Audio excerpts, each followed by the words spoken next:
10 and 10. Money watch never stops. You give me a minute, we'll give you the world.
Ties for 10.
Not bad. Woo!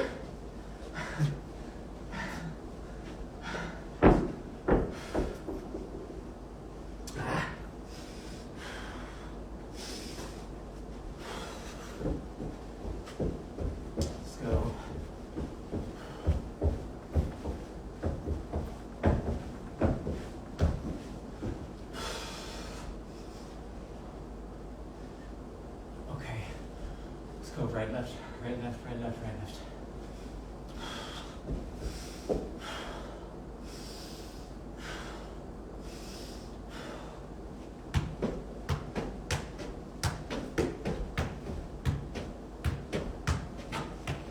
Hi.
Hi. Well, gotta switch.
right, let's go.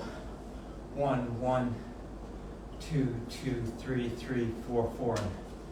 We'll give myself three drops for this pattern.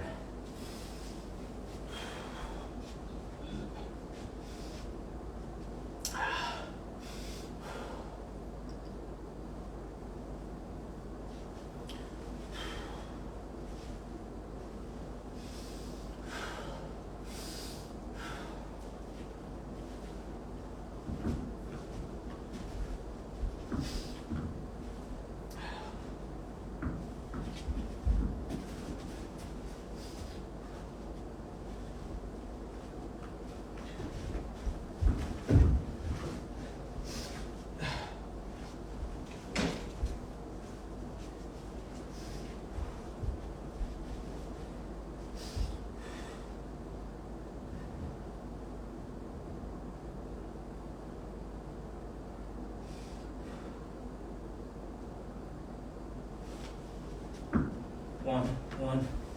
Fuck me.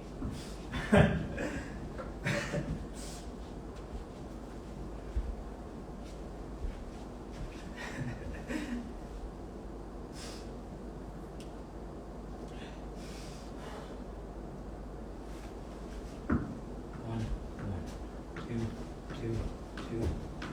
1, 2. Aye. Okay, drop 1.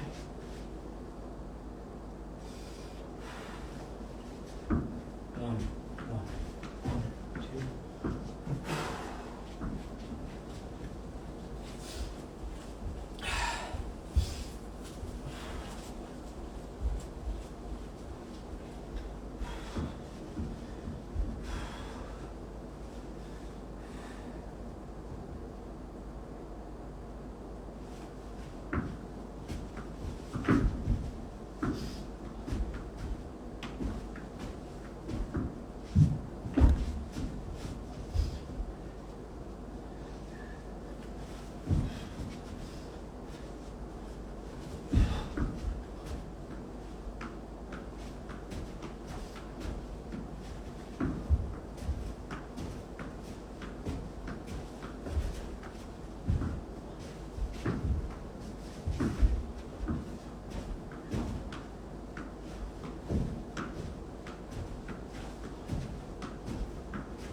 Come on, yeah. 1,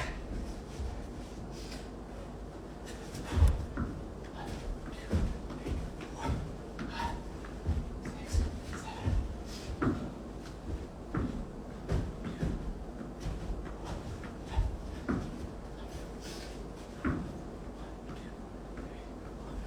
6, 7.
Hi.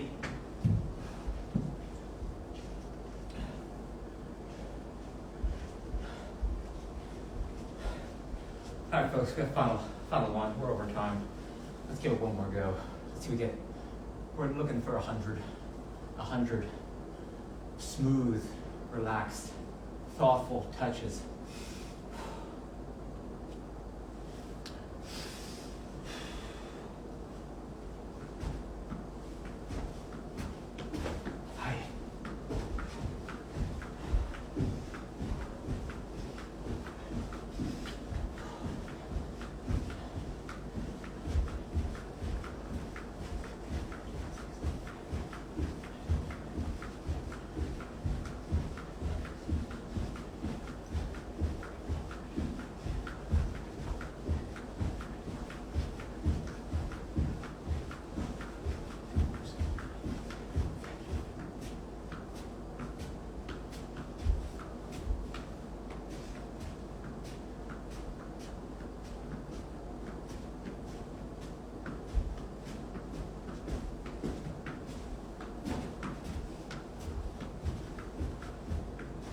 Hi.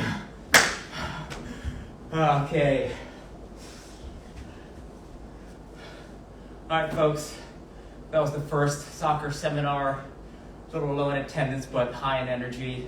Why are we doing this? Why are we here?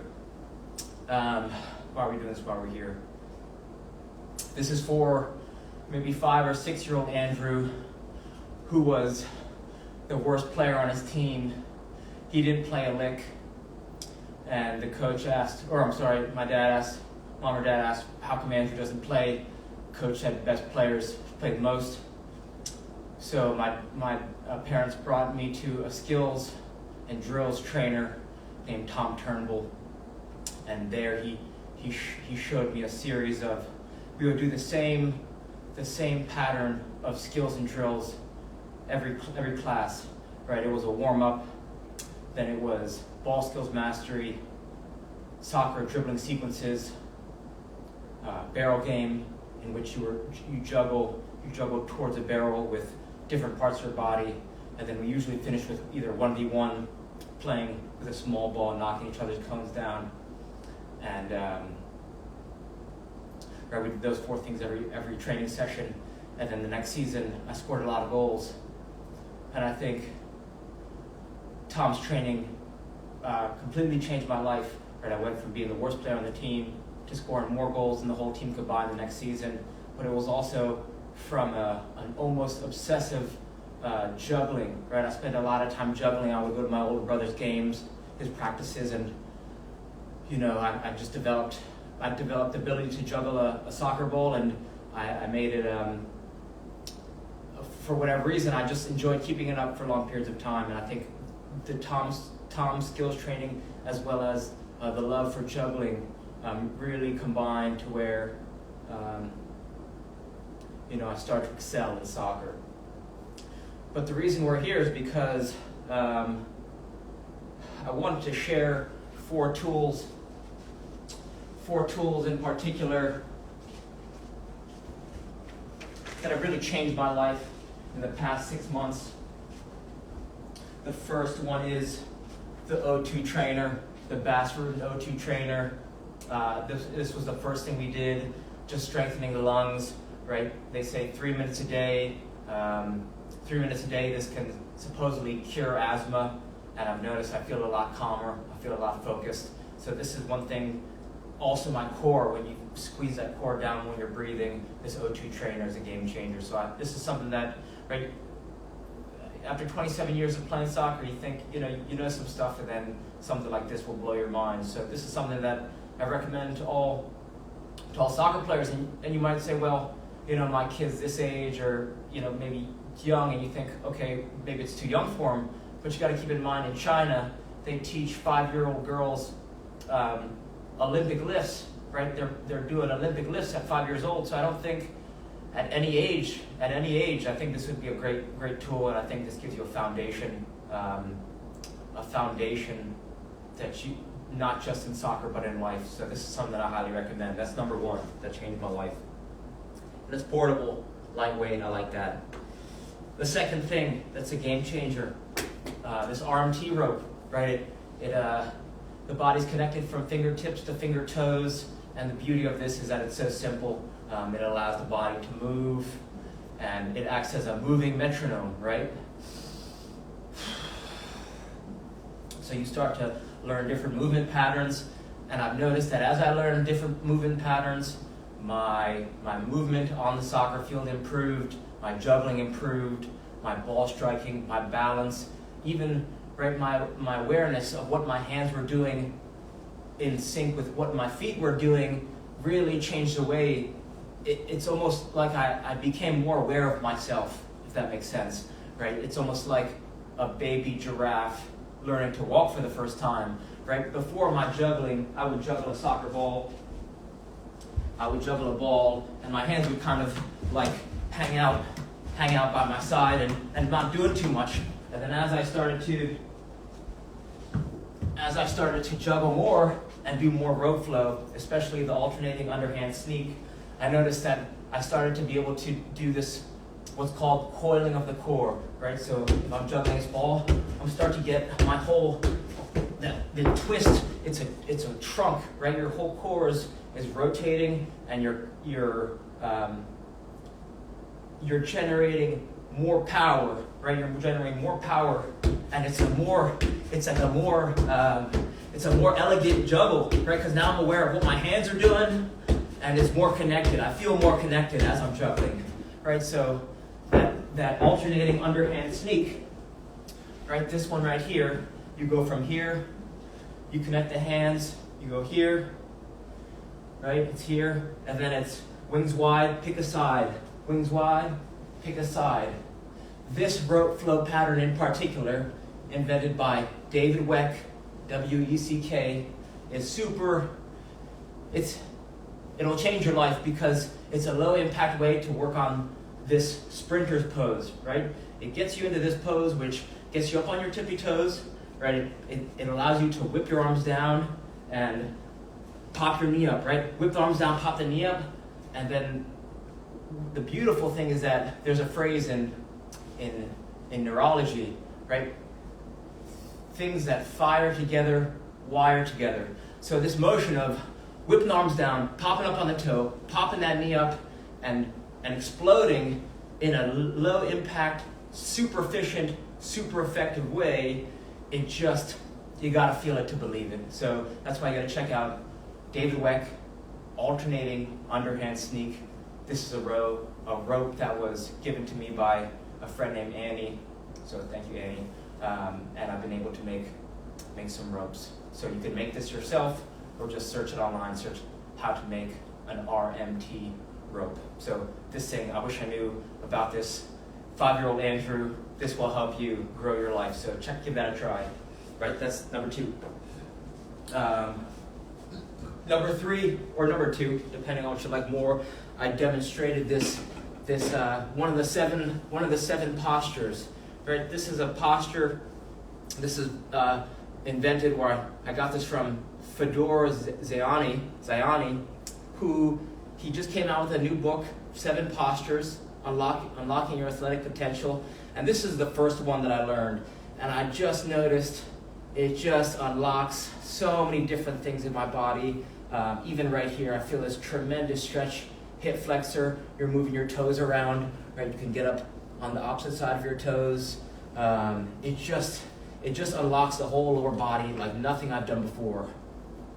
And you're here, and you could coil that core again, right? You're flexing your lower left side, your lats on your left side.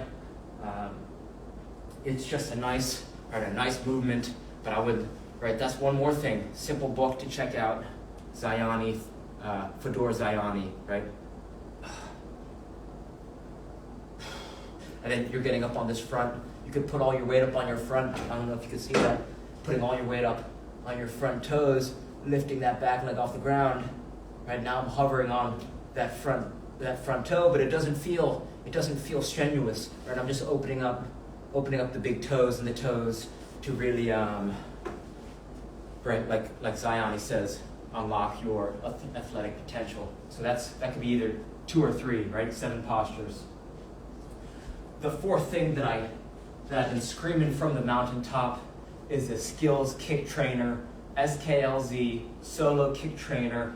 And it's just it's a ball and a rope, and it's just something that you can kick no matter where you are. So I transformed from this idea, this concept that instead of going to practice, or you go to practice or you go to a training session, your practice comes with you wherever you go, right? You're on vacation, you're at work, you're at school. This is something that you could do when you get a break or go for a walk, and your practice comes with you.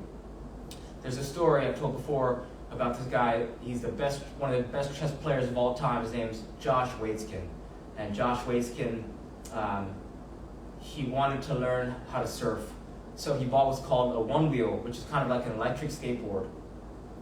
And while he was in New York, what this allowed him to do is increase his training volume, even though he didn't have access to a surfboard and to waves. So just by riding this one wheel all around New York City, he was training for surfing. So this skills kick trainer is to soccer as the one wheel is to surfing. It just allows you, in a relaxed, fun way, right, to get a lot of touches. You can squeeze months of training into days or weeks with this ball and a rope.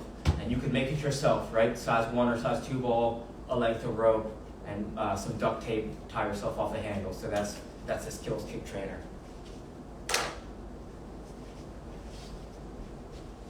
The last thing I want to talk about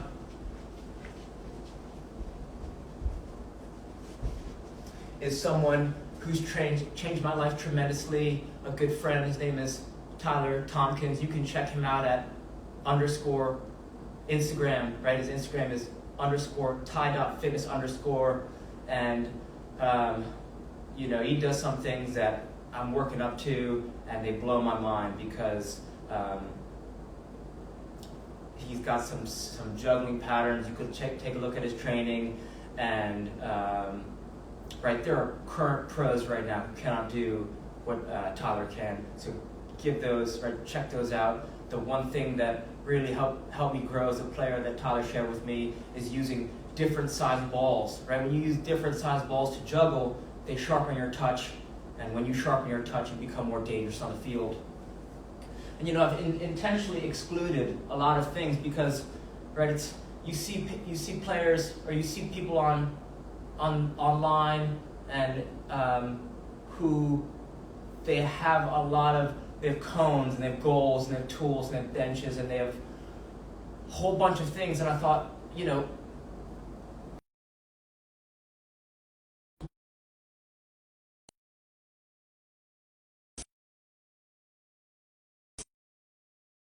and access to lots of things. But what about for players who don't have a lot of time, or might not have a lot of money, a lot of resources? What can those players do? All right, let's say you're working 2 jobs, or you got, let's say you got, for whatever reason, you're somewhere where they don't have a lot of resources. So I thought, what are some things that you could do? What are some things that you can do that don't require a lot of money and don't require a lot of tools to bring with you everywhere? And I tried to distill down, right, the most essential things. Right, I left out from this current rotation, I left out some ball mastery stuff, and I left out, right, the barrel game, which I'll talk about later. I left out 1v1 to small cones, and I just included the things that you could carry in a backpack, and that you could travel the world with, that will really turn you from a bad player into a decent player, right? But sometimes people don't want to be the best. You want to be just not the worst, and this will help you do that. But this will also take a player who's at the highest level, and I think incorporating some of these tools will really change your life. So for that reason, that's why we're here. We're here to educate a young Andrew Tetzloff, and maybe, hopefully, someone can benefit from some of these fun tools, these training tools. So this is a soccer seminar, and I hope you enjoyed it. I know I did. So thank you for watching this, and I'll see you later. I'll see you another time. Who's with me here? Boys. Boys that build. Hey, boys that build, what's going on? All right, we're out of here. Thanks so much. Who else is here? Alex? Ty? All right, we'll see you later. Thank you.